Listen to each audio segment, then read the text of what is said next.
So unlike the title says, we are going to have a roundtable. We're going to talk about where our projects currently are, update you, and then possibly get into talking about the new app Clubhouse and leveraging it. And I heard, did somebody join? Did several people join? All right. Oops. I'm sorry, Daniel. Hi. I removed you at the same time that he added you. Hello. It's all good. It's all good. Fighting over adding you. Hey. Oh, mute my phone as it starts to explode. All right. I have a lot of browser tabs open right now, so I kind of have to. I want to hear about projects. Where is everyone? How are they doing? It's been like 2 months since we've heard about. It's been a minute. And I feel like Daniel's going to have an update, and Adriel. I don't even know where yours is. Fair enough. I have an update, but I choose not to go first if I can avoid it. Absolutely. I'll go first. That's fine. All right. So a recap. My main project for a long time was WikiLection, which was intended to be like IMDb for politics. As I dug into that, I found out there was sort of a lot of underlying needs to do with the news and sort of evidence dissection, for lack of a better term. So a partner project called Conferati sort of is the main one now that includes WikiLection. I've been working with Radic, or RKZDL in the video, to come up with a prototype for WikiLection, and that's up. And now we're going to pivot and sort of turn that into a prototype for Conferati. So I've been working on the design a bit, and just sort of like some general ideas of how it might look and feel, or I guess like where things might exist, because I'm not an actual designer. And then going through and trying to be as exhaustive as possible for all the features that I might want. And then I'll have a meeting with Radic and possibly some others so we can go shopping for various dev components and see what's out there, see what has to be developed. See, if I give a little bit on one criteria, could we use a control that maybe otherwise I wouldn't be able to use, that kind of thing. Yeah, that's where I'm at. Okay, I can go next. My main project is called Hyperlogos, and it is it's complicated because it varies between like project management software, then knowledge management, then data presentation, because it includes like visual components that are very specifically invented for slightly different presentation of data than we are used to. And I had some time in the last few weeks to improve and iron out some bugs that haunted presentations of the first version that went sort of public. So now it's more stable, it has more functionality, and I'm working on adding new features before trying to go public again and present it to some people that should see it, I think. That's my update. And I'm, of course, looking forward to the new Conferati ideas and designs. And yes, that project is one that is like, I see the need for Conferati to be present and to be about, and it's going to be very useful. I look forward to it. It's also a little bit weird how ours over, like when I saw yours, I'm like, oh, there's so many areas I could use this in Conferati and WikiLection with like the information connecting and the knowledge management. That's pretty huge. It would be very good, like to connect the two projects and join forces. Might happen. I have some interesting ideas that are new. So when I finish what I'm doing right now, I will be happy to present it firstly, like to you, and we'll see how it works, how it sounds good to me. How it could be useful for tracking, because there is so much to track these days. It's like in politics, in finance, So much. it's a swamp that needs draining. Okay, Amen shall- to that. That was me telling you to shut up. My microphone like undid itself, and then redid. Anyway, I think I did one of them, and it redid 3 of them. I will. Do you want to give your update, Daniel, or do you want me to give mine? Oh, you can go. You can go if you're All ready. right. So solution raising. I feel like it's been so long since I've had a solution raising. I found it hard to do the admin work and executive functioning to get people to them and to host them on a regular basis. And so I was trying to turn it into a 6-week course for youth because I think it can offer them a lot in the mental health and hope department that is lacking in the world right now. But I don't know how to get a group of 6 people together at the same time. I mean, really, anyway, but that's still in the workings for something that Eric and I could do together. Oh,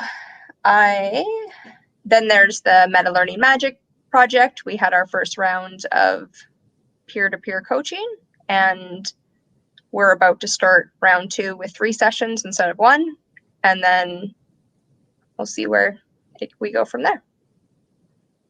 And then after this, what I would like help on is figuring out how to best leverage the new app Clubhouse, because I can see it is very powerful and a very powerful moment in its launch to best leverage it for possibly all of our projects, but for mine as well, mostly. Daniel, your update. My update is, let's see. So I've been working on a social media project that is slanted towards a hopefully less addictive design for social media. I think that social media has its place in the world, but I think the sense making is off. I think that we know, if you saw The Social Dilemma, we know that the apps are designed with like a casino slot machine and whatever. And it's like, well, social media is nice, but can we remove some of the unhelpful elements? So that's been the project in a total nutshell. And anyways, so I was very, very lucky to, I got hooked up with a university program where they have senior design software students that take on projects. So they're right now, they're building a prototype, and it's going to not have every feature, but it's going to be a starting point. And that's supposed to be ready by May. And I've told people it's not going to have every feature, but it's going to have the main thing. You're going to get the gist of it. I can talk about the challenges that I'm having, but I've been putting updates on YouTube. I made a Facebook page for the beta users. Most of them are hopefully like closer friends that can give me constructive feedback. So I have a prototype that's very rudimentary on my phone, and I'm just so happy because like it's something that's been a couple of years. This has been about a 2-year like dream of mine. And the challenge is where I'll need help eventually, not there yet, is like, I don't know how to approach like the business model. I know I kind of got into this through Game B. So it's like, do I go like totally decentralized? One thing I heard was employee owned business where the employees all like equally own the business. I just don't know what to do. And so my next steps are like to try to talk to people that are familiar with the tech space. I've never even put an app like on the App Store. So I'm an idea person. And that's where I'm at, is like, I need to start learning the different models and like what should be done. Cool. First of all, congrats for getting it to the prototype stage and having it on your phone. That's pretty cool. It's not hooked up to a database yet, but it's just a standalone prototype. They're going to give me another one in a few weeks. The people that I trust, that I've met over the last year and a half, you know, that love technology, I might be able to send you the SDK, because I'm getting to the point where I've got enough traction where I can show people the idea without worrying that like they're going to run off with it. It's like, that's all I can say right now. Okay. So Cool. 2 years is nothing really. My project was like an idea of it. It's now about 20 years, slightly more than 20 years. So my advice would be, I know you didn't ask for it, but just do something. And if you know the right people, yeah. Don't worry about not knowing stuff, or don't worry about not being sure what to do next. Just focus on one thing to do next. It doesn't really, okay, it matters what it is, but it matters not as much as you think. Doing something with people is what keeps projects moving forward. Yeah. And I think it's about the only thing that keeps projects moving forward. So, yeah. Yeah, and it's related to Game B, you know, it kind of came up, and like with Together Tech, it's like, well, is this going to be, you know, just it's totally free, decentralized type of model, or is this a model that makes some revenue and we use it to fund other cool projects? Mm-hmm. Like, I just haven't decided yet. I can tell people more privately where I'm leaning, like I'm leaning one way or the other. But these are the questions I don't have answers to yet. And there's a lot of options. And I think to your point of like being hesitant to talk about it, I can understand that. Because if you say one thing, you could, you know, there's an infinite number of ways to take, you know, even something like advertising. You could theoretically do that, but completely change the way you do it and actually make it decent. But you wouldn't want to say that because people will just hear advertising and assume that, you know, oh, so you're Facebook. Yeah. Advertisements seem to be the bad word in our environment, so to speak. Well, I mean, there's sort of a blunt tool that's been used for things that it probably shouldn't have.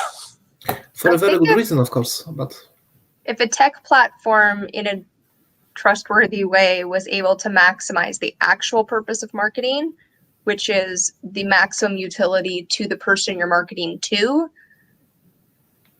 it would benefit everyone, right? If you, instead of trying to target me to maximize your profit, targeting me to maximize my utility would be better for the people who are targeting me. And you know what I mean? That's all the bad language, but that would be. And that almost always cuts both ways, right? Like if you're doing marketing properly nowadays, unfortunately it involves being a little bit creepy at times with how much data you collect, because that's the only way to do it. Yeah. But if you're able to do it, you know, ethically and transparently to collect it, then yeah, as a marketer, if you're going to talk to 100 people, you want all 100 of those people to be as interested in your product as possible before you talk to them, right? So like, oh, you're interested in Game B or you're interested in politics, I'll show you X, as opposed to like the TV ad model where it's just, I'm going to make an ad that hopefully appeals to everyone, which nothing ever will, and then we're all forced to watch it. And they're forced to lie and be like, we're the best for everyone. We're the best on the market. Actually, we're all pretty mediocre. Which one do you like? Yeah. Which one do you vision on your shelf or like the smell of? Or and that part is unfortunately across like a lot more than just advertising. That's just marketing in general. Is the whole like, you know, slowly leaning towards being even not outright dishonest, but like, yeah, it does the opposite. It's like the omni lose instead of the omni win. Yeah, totally. Which is unfortunately like what a race lot of to the bottom and top at this like this division. Yeah. So like with a project like mine, it's like, well, I could do a subscription type of thing. Like, would people pay $1? I've always thought like, would people pay $1 a year to just have a totally ad-free experience? Like, is that worth it? And like, would that cover the costs? Like, it would cover the costs, I think. Like, would people do that? Like, I've got 50-50. Some people are like, no way. People are too used to free. They would never pay $1 a year. Then when I think about ads, so ad is a bad word, but if you look at a lot of ads, it says sponsored in like small letters.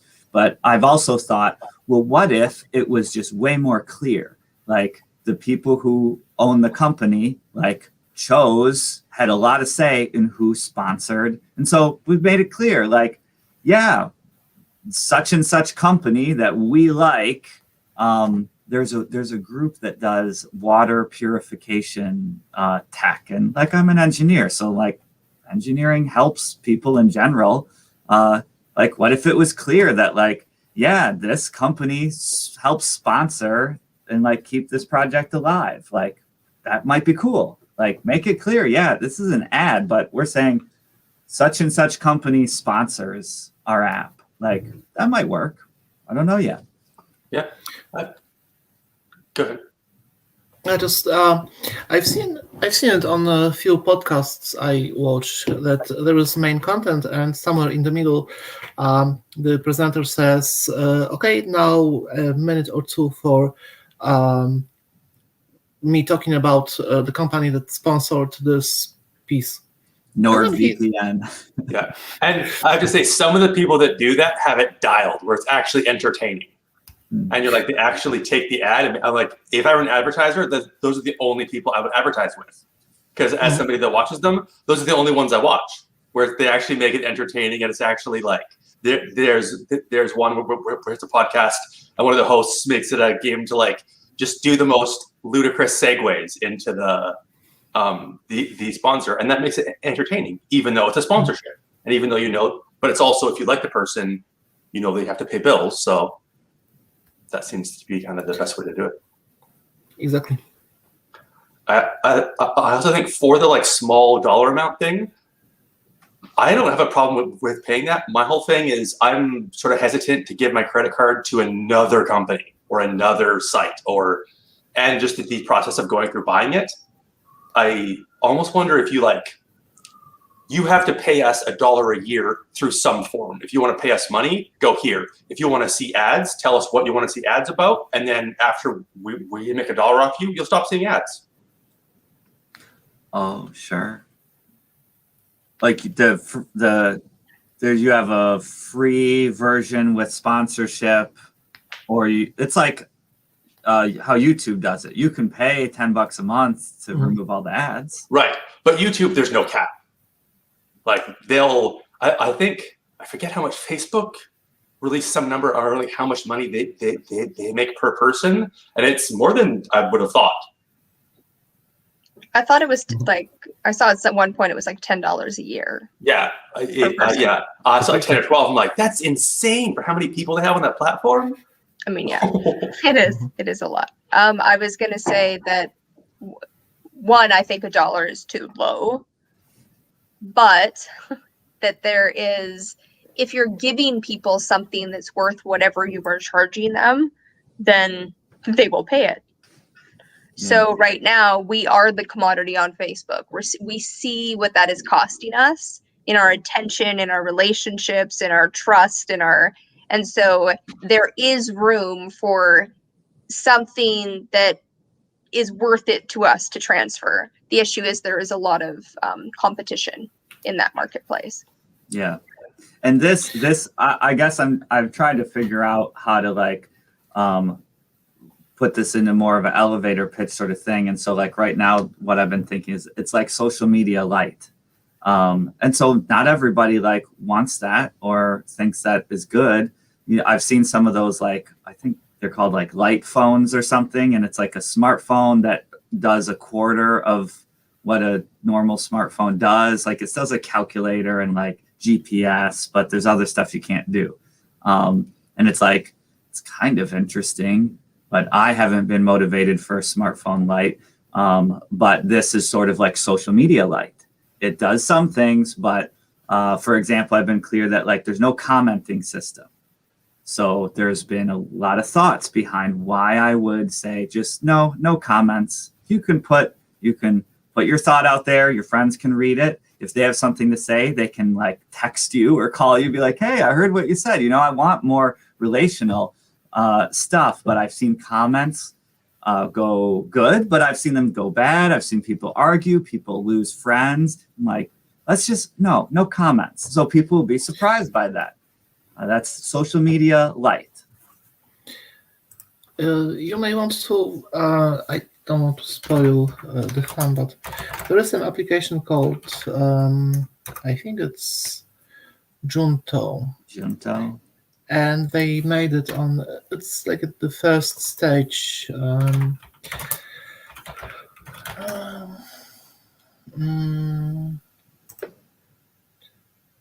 Oh, that would be this. That's on Holochain, and what it does is, I think, very close to what you described. And yeah, the good way of advertising the $1 versus advertisement thing is how much is really your time worth, like to you and in general, because surely it's not $1 per year, and if you count how many minutes per day you just see advertisements and even, I don't know, read them or hear them, it amounts to quite a lot of time. And this is the time that you are given for free to someone who profits from managing your time and managing your focus, really. So there's quite a lot to be said about being ad-free for even $1 per month, because it's nothing comparing to what not only someone exploits your time and someone exploits your mind even, because it's whatever you see. Advertisement is an art of managing your mind, so you buy stuff that you don't need. That's the pessimistic view of advertisement, of course, but this is the kind of advertisement that you see on Facebook and on pages that are specifically built to sell. I'm going too far with this, but my point is the kind of ads that you see on Facebook and similar sites are not meant to give you anything that you actually need. Yeah, anything that you read implants a seed in your mind, and even if you don't end up buying something, the one way of advertising is to make you feel like your life isn't that good. And if even if you don't buy the thing, you still walk around like, man, my life isn't that good because I don't have the thing. Precisely. We want to avoid that.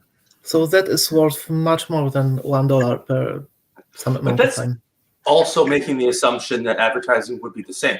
What if you wrote the book on what the advertising could be, right? I briefly tried to start an ad agency, which just didn't have the sort of the actual marketing content chops to be able to pull it off, surprisingly enough. But the idea was that part of it was to be able to be in that network that can bypass ad blockers, but to be a lot more stringent about what could actually be an ad on the network. AdBlock Plus started a network to you could, as an advertiser, apply to be a part of this network that would then by default be able to get through the AdBlock Plus, but you had to follow certain rules. The problem was they were maybe a little bit too lenient and gave access to a couple of the kind of sketchy ad agencies, right? So the ones that have the really clickbaity lying titles and stuff like that, which to me means then I don't want to see it. If it's the sort of dishonest clickbaity, just because it's not flashing and full of viruses, still doesn't mean it's good. But I think if you took it another step and said, hey, community, if you had to see ads, right? We're going to give you the option to pay $1 or $6 or whatever that price is, but you might also be able to do ads. If you were going to do ads, if you didn't want to pay yearly, what ads would be acceptable to you? not taking into account that they should be something that you said you're interested in, because why not? That's ideal for both parties. But then also all the rest of it.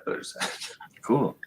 Yeah. I feel So like sponsorship is the like doing it in a sponsorship way. Like the things that I would want to see ads on are the things that I would want to sponsor that platform and find out about if it best met my needs. But I feel I wanted to jump in and offer a solution to our social media problems of our attention that occurred to me this week. can I say Yes. one thing? Daniel. Just in case, because I'll probably watch this video again. What if it was reversed around and we said, well, this company, we use the money you give us for some crazy social good thing. And we say, yeah, we're $2 a month, but look, we fund clean water projects. Like, and so you're like, well, I pay $2 a month for my social media, but look at the good that they do. So that might be another way to think about it. Thanks.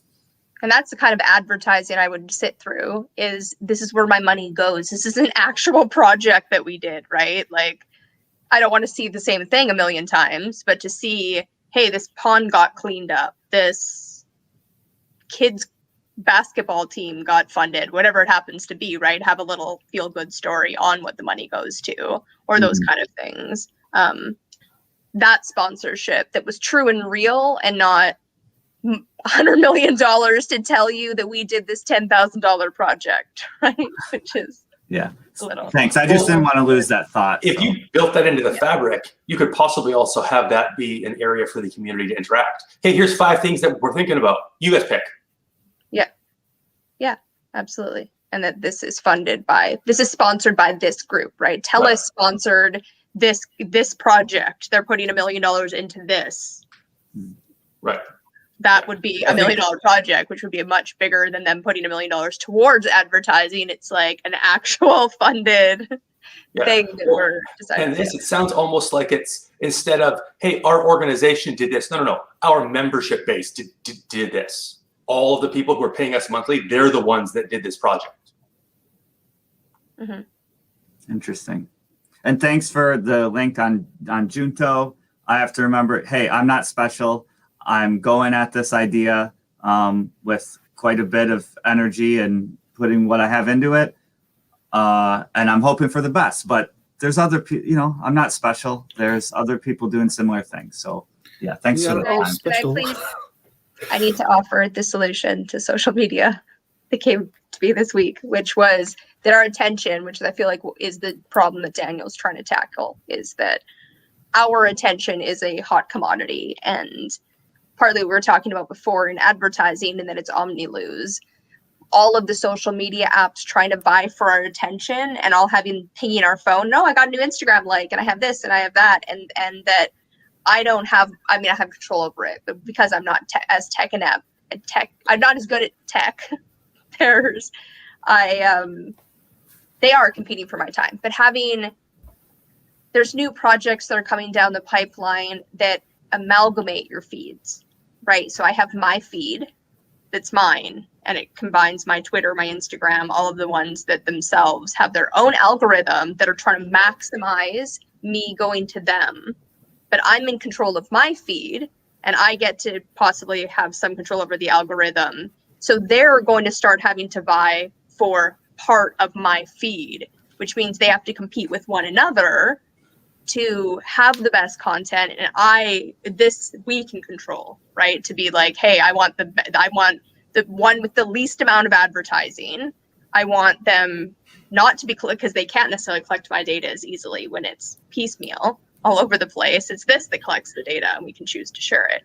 And that it actually, when you change the piece that's competitive so that the incentives work with it, I mean, I'm sure there's ways to break it as well, but that and I can choose, right, to spend 2 hours a day maximum, and I don't want alerts, and I don't want, and like, now I'm on it, and 2 hours is a lot, right? Maybe it's 15 minutes, maybe it's 15 minutes throughout the day, but it's like, I can set that and be in control of that so that I'm in control of my life, but I also get that information, and any of that fear of missing out piece is there, which I want to get into the fear of missing out on Clubhouse and everything else, but I want to wrap this part out first. Do you have an example of such a system? Of which, sorry? An example of such a aggregator. No. I kind of do. Okay. So I might blow some minds here, but I use a BlackBerry, and it's an Android one. But they have an app that comes with it called BlackBerry Hub, and it takes you can tell it what apps you want, right? So it aggregates my email, my text. I can tell it to do Facebook and Twitter. It picked up Signal when I installed it. I think if you did that, and then you had control over, okay, how often should it alert you? Like if it's doing social posts, okay, I only want to see it every hour or 2 hours or once a day. Or I only want to see it once a day unless it's somebody from my family. And then you can tell me right away. But if you had full control over the app as to when it actually bugs you, and you get to pick how, addictive it is basically, then you can set that. And, if you still wanted to get Facebook alerts, you can still have it installed and show the alerts. But why are you using our app then? Yeah, but that's not quite. And I forgot what you were asking. That's why I was like, what were we talking about? The aggregator. And yes, I don't know names of specific projects, but I believe there are people working on various versions of being able to aggregate it. And the difference is it's weird because it'd be different. Like your phone is the aggregator. Your attention is the aggregator, but there's something about it needing to not go through one third party. Like if there was one app you had installed on your phone that read your Instagram, your Twitter, your this, but you had one, so that because otherwise you're still getting one from Instagram, one from Twitter, and they're still using their algorithm. And when you're there, they're competing as to which one you're on, and you should be on none of them. You should be on a different one that is competing for you. It sounds inevitable, actually. Yeah, it's been. I thought about it a long time ago under different names though, because there was something similar to this in some science fiction books and novels that I read. Something that is one and it serves as a gateway to your attention, basically. Mm-hmm. And it needs to happen, definitely. So possibly going to the other extreme. So Clubhouse is the new app that I think is going to be very popular, is already popular, and based on how they're launching is going to become very popular. And part of what makes them popular is that their inviting process, right? You have to have been invited or have someone vouch for you, and you only have so many invites to give out. Also, how they work is it's only auditory. There's people who are speaking on a stage who can mute and unmute themselves, and there's an audience. And you could not have an audience and just have it be the speakers, and you can start rooms, but it's all live. It's not recorded. And so there's this fear of missing out that this is a conversation that's happening in the moment. So you go and come, but you are going to miss out because it's not going to be able to be replayed anywhere. There's none of that. So there is definitely vying for your attention, but there's also a very real draw in that you're talking with Eric Weinstein, which happened last night. You know what I mean? They're live in the room. You're live in the room. You can put your hand up and ask a question. You can put your hand up and actually have these conversations with people like Joe Rogan and Jordan Hall, but also each other, which is the bigger piece that I'm actually looking at. Is you can host any kind of conversation and see what conversations are going on and pop in because it's brand new. People are they're in the growth phase, right? So they don't have the advertisement model yet. So they're pushing everyone, right? So therefore anyone can find your group, your club. Starting a club is hard. I'm in the process of starting the Game B club. Because people wanted it, and you only get one club, so that's yes. Why is it hard to start a club? Because you can't just start one. You have to put in a request, and they have to do it. This is so it's only on Apple products. I think because it's very beta, it's by the fact there's these high level names on it. It isn't itself. It just got valued at $1 billion. it is, so I can imagine because of who's invested in it. But when you look at it, it's very MVP. It's very like, what, this isn't like, it's hard to know what's going on. Once they're going to need a better algorithm once there's more people on it, because there's like 10 things going on an hour during the popular times. And you can't look at what's going on at 3 p.m. today. It's like you have to scroll to 3 p.m. You know what I mean? Like, it's definitely in its beginning stages. And I think that's why it's only on Apple products, because once it's on Android, it's even more going to blow up. And so being on it right now is a position to get people to hear amazing ideas, connect with people, and have a real live conversation that is meaningful. And I've heard like deep intellectual conversations and deeply emotional conversations happening there. And yes, how to use it for both idea cafe, solution raising, together tech, and just how to have fun on it, like how to bring in people who want to have fun, creating a better world, and position it in, yeah, that is what I'm looking to have a conversation about. And so if you need questions first on how the app works, I feel like I've missed a big part of it, but I'm sure it'll come.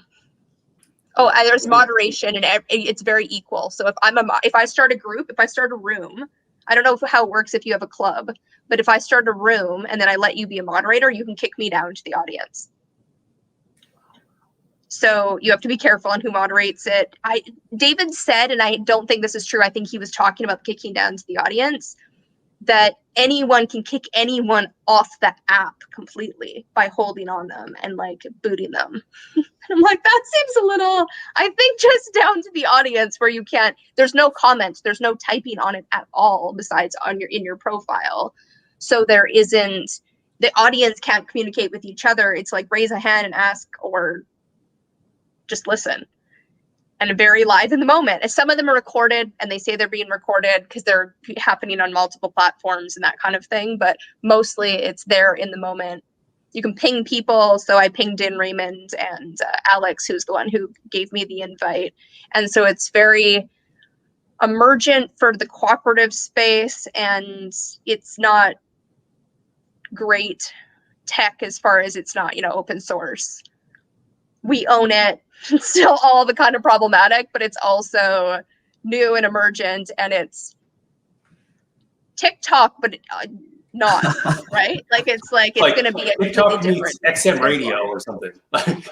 Yeah, and there's less trolling because of the fact you have to vouch for something. There still is, and there's still people, because people will just kind of give out invites.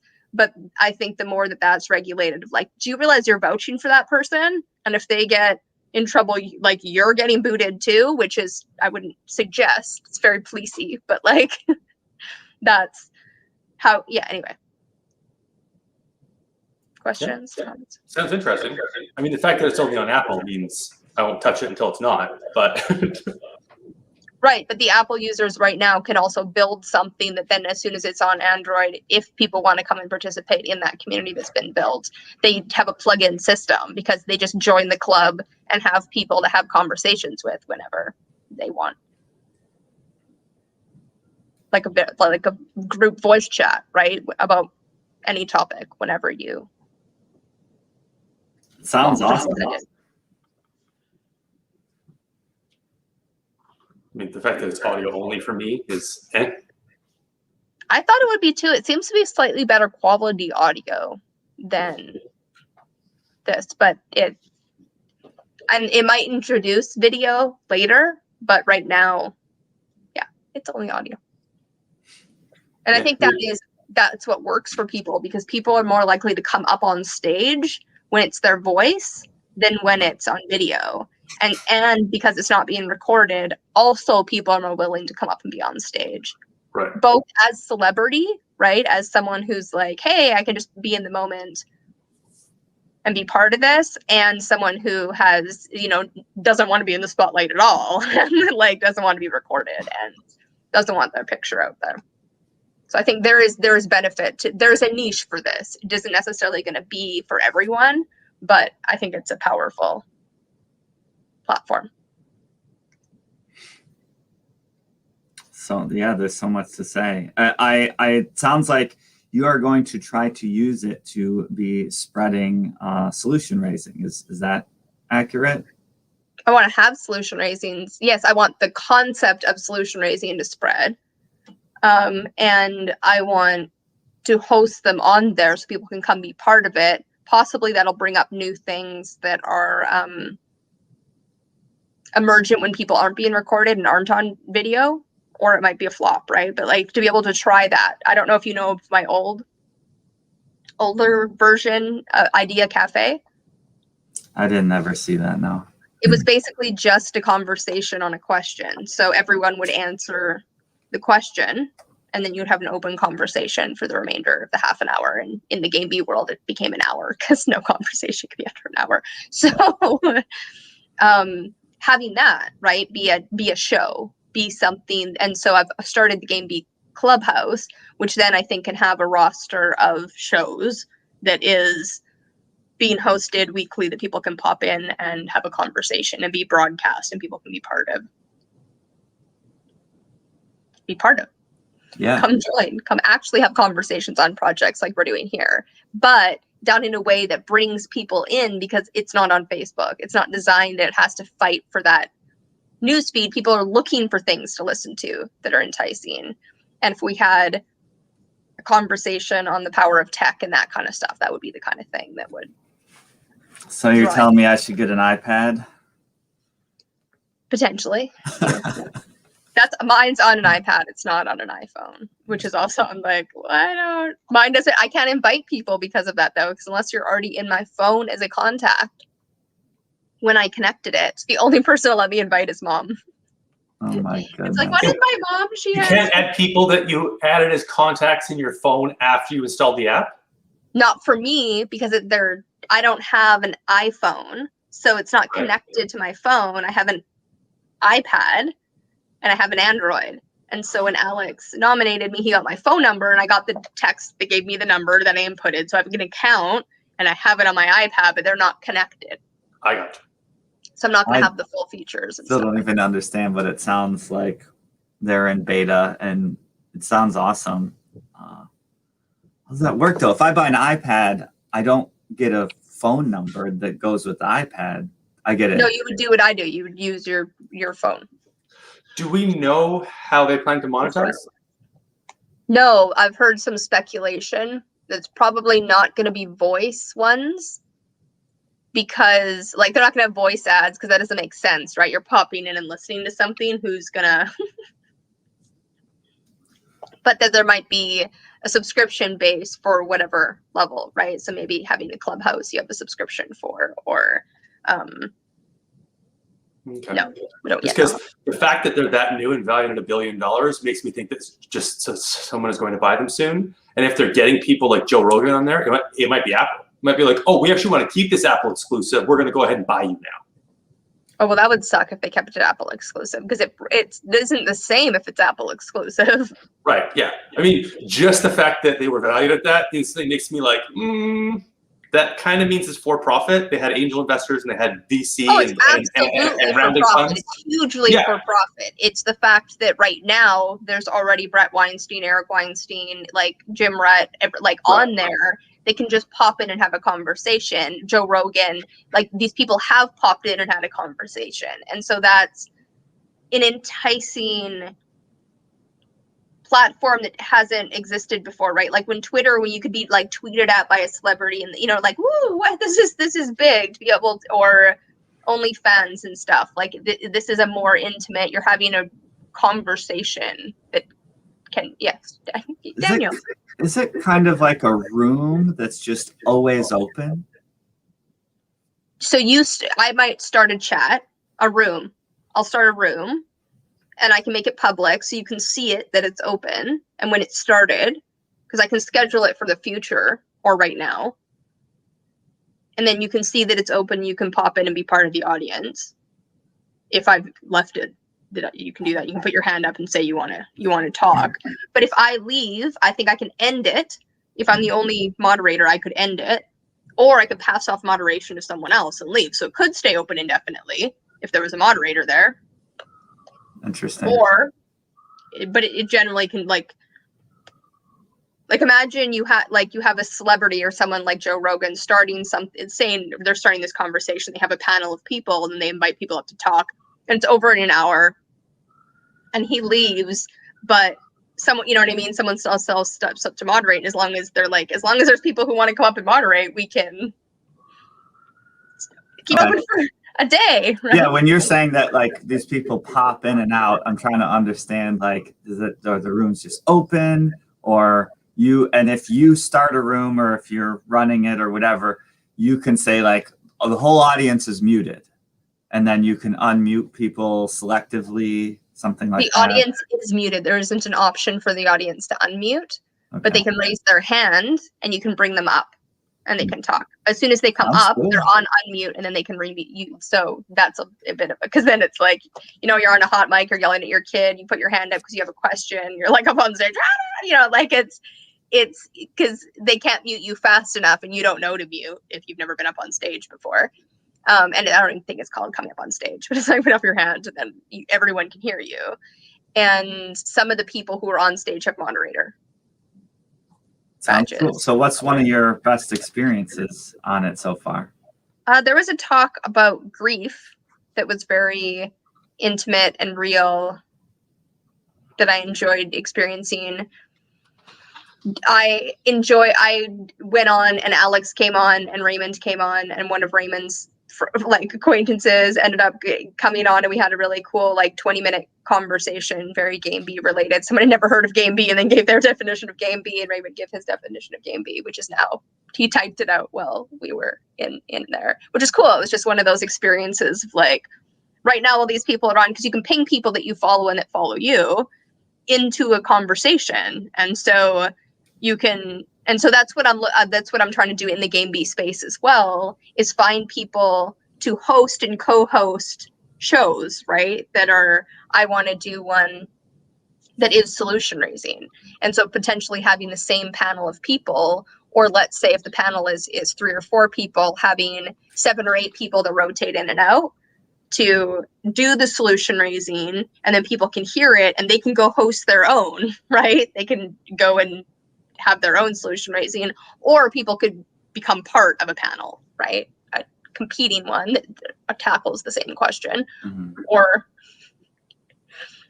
has their, I want to do a solution raising on there, or Idea Cafe, because Idea Cafe would be an easy, which is kind of what sprouted the Raymond, Alex, other person. No, sorry, it wasn't Alex. It was Merlin conversation, and it was kind of an Idea Cafe. It was like, what is your definition of Game B? And so Merlin gave his definition, Raymond gave his definition, this new person gave her definition.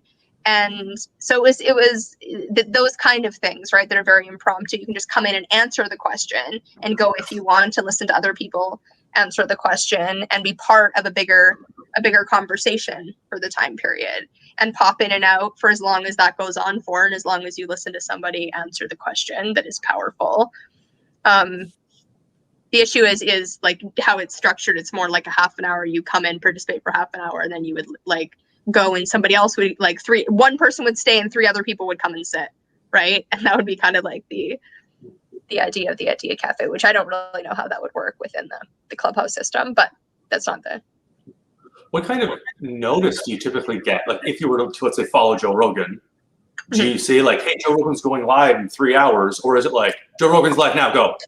He would go live now, because there'd be no, you know what I mean? Like if he gave advance and be crash the server. But I can give advance notice, and there's tons of people. There are especially in the entrepreneurial business guru grouping, there's people who pop in and give you billionaires who give you advice and stuff, right? Because people are bored at home on a pandemic. They're like, oh, can I pop in and give some tech startups some there's. Are accounts verified? Not yet, and there's not, but you are you can, everyone on there, you see who invited them. So under me, Alex is under there, invited by or nominated by or whatever their language is. And anyone I give it to. I wanted to nominate Kylie, but I could not figure it out. So David is now her nominator. audio deepfakes are getting pretty good. It would be interesting to like sign on as Joe Rogan and just start talking. Oh my God. It's true, but however, it's also popular enough that I think, like, that's the difference between this social media app and everything else. Celebrity, yes, with the deep fakes, but you can't impersonate a celebrity, right? Because you're live and you can hear the voice. So you can't hire someone to do your celebrity account. It's you or it's no one. That doesn't account for a third party. But if then Joe Rogan's like, no, I'm Joe Rogan. No, like, I'm Joe Rogan. Like, let me get 5 people to call you and tell you I'm Joe Rogan. I'm Joe Rogan. And then that other person gets kicked off and this person's clearly now verified, right? Like Right. it's not it's going to be huge. It's not a tiny, there's going to be celebrities on it. There's going to be verified accounts. There's going to have to be. But the way that it's growing slowly, they're doling out invites, right? Like they're like, you have, I think each person has up to 5 invites that they can have based on if the account they got them on or verified enough. I don't really. I do find it kind of funny that Joe Rogan's on this, like, what, a couple of months after signing with Spotify? Got like what, that cool I don't actually know if Joe 100 Rogan. mil? I don't And know then, if Joe Rogan is on it. Let me check. Okay, that was just an On example. the chat. I gotcha. I mean, you It got to also think. doesn't have a social media icon. It's like a guy with a guitar. It's a picture of someone. Okay, interesting. Yeah, no, it's not. It doesn't fit in with the other, like Twitter and Snapchat and, Right. Yeah. I mean, it kind of sounds more like a content platform than a social media platform. But like those lines are getting so blurred now. Like, what is YouTube?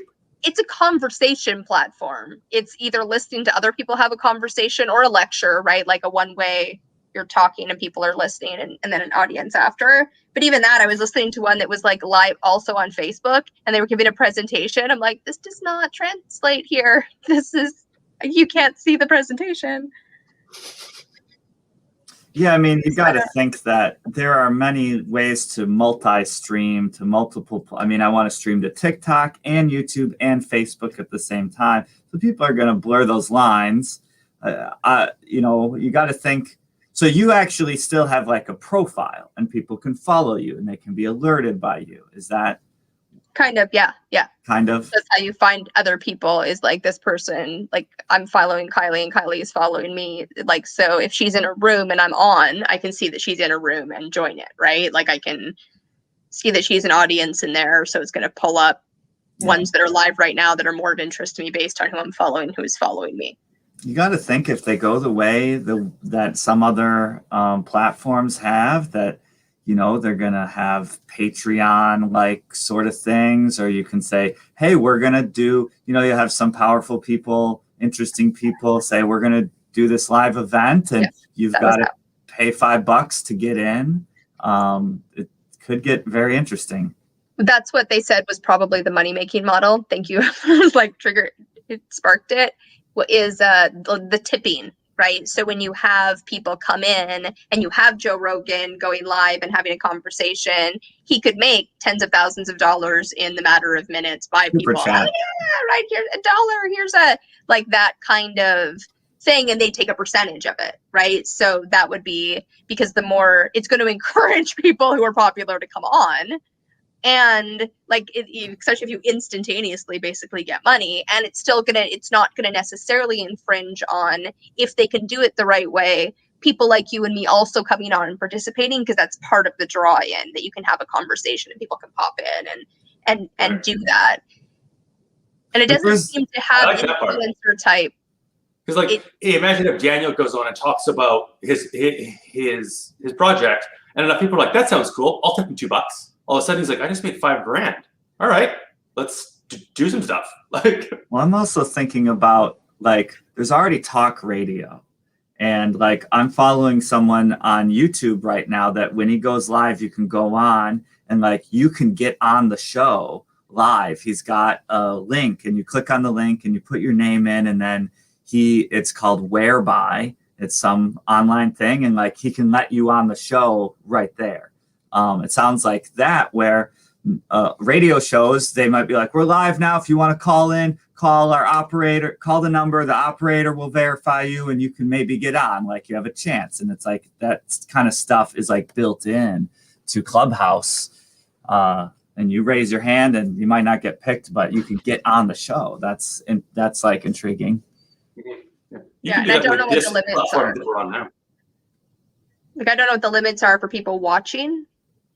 And here, yeah, right, they can comment and we can, you can highlight it. But anytime I've seen anything live, and we have to actually add you to the stream, which is nice.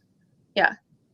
No, it's true. And in this case, there isn't any people raise their hands and you let them up and talk, right? So they can say anything, but it's live. So you also, you know what I mean? Like a lot of, if someone came on here and then was naked, we're like, we have to take down the video, right? Like there's a different, yeah, interesting. There's a different, and so I know from being on Periscope, because they had people who would join and their audio. So they would join you. It's one video, but there could be up to 3 other people who joined with audio, which was cool. I really liked that feature. But Periscope was a dying platform long before I found it, and it hasn't gotten better. There's just like less and less people on it. Was my point of that? Oh, if people were going to troll, they did it as soon as they came on. They were like I wanted to swear, and then gobbledygook came out because it's like that was did not. It's like probably don't swear on YouTube. They would come on and troll right away. If they started having a real conversation, they wouldn't jump into it. So it was like as soon as they were live, basically they would do it. And I feel this is also similar, but in this case, you can just start another Periscope account instantly. It's not hard. Whereas here, because you have to be verified, because you're going to be more stringent on the use of your account, and you're only allowed to have one, but because you can't transfer it, they basically say if like you're going to lose your phone number, start a new, like nominate yourself and let the other one die and start a new one. Don't operate 2 at once. And anyway, Sorry, so it's tied to your phone number? Yes. Okay. That seems weird. What if you? It's common now. There's some apps you cannot install without your phone number. Yeah, but aren't those like WhatsApp and Signal where like it kind of makes sense because like you're texting? I haven't seen any that are. Well, I guess I'm just thinking like, if it's your actual account, what happens if you change phone numbers and then someone gets your old phone number? It's not that big of a deal if the app is small, but like if it explodes. Yeah, which they're going to have to figure that out. Yeah. They're going to have to figure out how you transfer that information because it is a very unique to you number. It's going to only get to you, but it also transfers. It's not your social insurance number or your social security number, right? It's like retina scan. There you go. They only had me prick my finger and give them a drop of my blood. That's cool, right? That's yeah, and then sign a contract with that blood. But that's standard. Anytime you're dealing with Apple products, that's. Oh, it's the Apple thing, yeah. The red. It's gonna be fun when you have a phone that not only takes the fingerprint, but it actually the blood. Well, you said it's on YouTube. Give it a year, and good times. Good times. I need to find Game Bee people with Apple products because I literally posted on Game Bee, I want to co-host for solution raising, and somehow just got people's usernames and like, yeah, I want to join the Game Bee Clubhouse. It's like, you guys are in a different conversation than me. They just saw the word Clubhouse, so they're like, oh, I'll just respond to that. I was like, I want someone to co-host solution raising, because if there's one other person and we pick a time, and then people can pop, it doesn't matter. Like Eric and I could co-host it for sure, but Eric's not on this app. And so having one person who enjoys those type of conversations, do solution raising, and then have another, like I said, more of a panel of people that pop in and out who enjoy it but can't commit to the same time every week. Yeah. But I would be in it. I would be in it if I had Apple products. So if you Game Bee and you're watching this and you have Apple, you get in there. Or contact Daniel so you can ship your Apple product to him. Or send it and I'll be there in you there. Go. There you go. Which is we have multiple Apple products just because it's iPad. And it's this conversation reminds me of like timing and branding and like how people like to jump on new things. I had a conversation with an old friend of mine that we were talking about how social media seems to have these great cycles and these turnovers, and like one thing can only last so long before it becomes old, and like these great turnovers. And it makes me think like YouTube could probably build and come up with the exact same features and like they could copycat the whole thing, but because it's YouTube, it's not new and cool. And like I feel like we're going to see these cycles, these 5, 7, 10-year cycles. It's just how it is, and you have generational differences, and it's one of the reasons why my app, like I just wonder what's going to happen, because I know a lot of young people, especially university students, that I know. I mean, they don't. Facebook is that's old people. Facebook is an old people app, and like they don't even make an account because like that's just what they see. My mom's on there. Yeah, why? It's not one of the reasons not to be there. Yeah, so these cycles happen, and Clubhouse. This conversation makes me think about how that works, and like, yeah, Facebook could come out with the exact same features, part of their thing, but it would never take off the way that Clubhouse is because it's too associated with Facebook. Yeah, it's interesting. When I think about all the times that that's happened, I think it's usually when there's some kind of like a shift that the market wants, right? Like you think about how big Microsoft was. And what I think was sort of downfall is a strong word because they're still doing fine. But like what sort of let people take over it from them was the shift to online. And they didn't adapt as fast. And then Google and Apple were like, oh, that's our spot now. And now there's Google and Facebook and stuff like that are the purely online. And Microsoft is struggling to adapt. Mm-hmm. And so I think when we see the next shift, it'll be something like that. It's going to be some new thing that maybe it's Clubhouse. Maybe people decide, I really like the audio chat. And then you see more and more people going. And then, as you said, it's going to be that same cycle. Where in 10 years, you're going to be like, my mom's on Clubhouse. I'm not going on there. Yeah. Yeah. We still don't know what happened to Google Plus. That's going to be that's the Bermuda Triangle. What happened? That's where everything's happening. What are you talking about? We're streaming to Google Plus, right? Yeah. How are people going to find us? Yeah, that was an interesting one because Google put a fair amount of effort into trying to ram that down people's throats, and nobody was buying it. I thought it was cool. They messed up though. They added everybody's emails, and that was what we figured out. Was like you didn't choose your friends. It was like you open Google Plus, and like anyone you'd ever emailed in your life was suddenly on there. It's like, wait a second, this doesn't make sense. That's not. Oh, that guy that they bought a table from on Craigslist 2 years ago. How's he doing? Yeah, exactly. I've been meaning to catch up with him. Tell him about this new business. New business opportunity. Okay. We're at the hour. Is there anything else you want to mention before ending the conversation? Next week we are invoking I'm going to say terms of service. That's not the wording. Invoking the foundational documents. So Adriel, you and I need to meet to figure out that language. And we should do that in the next day or so that we can send it out to everyone else to ratify. Yeah. So we make sure that's good. I believe Raymond is joining us. He was a little bit of a gray area answer, but I believe. If not, we're invoking. So hopefully he has the invite and we'll be here. And then I don't know, hopefully we don't ground tables the week after, or a project raising if there's somebody who has a project that we want to concentrate on. The other 3 weeks are open, and we'll figure out what to stick in there. I think Project Roundtable is probably like the standard, unless we find somebody that wants to be in a hot seat. Yeah, because we also are we're moving to once a week for the Together Tech board meetings at this same time on the weekends. We'll make it once a month.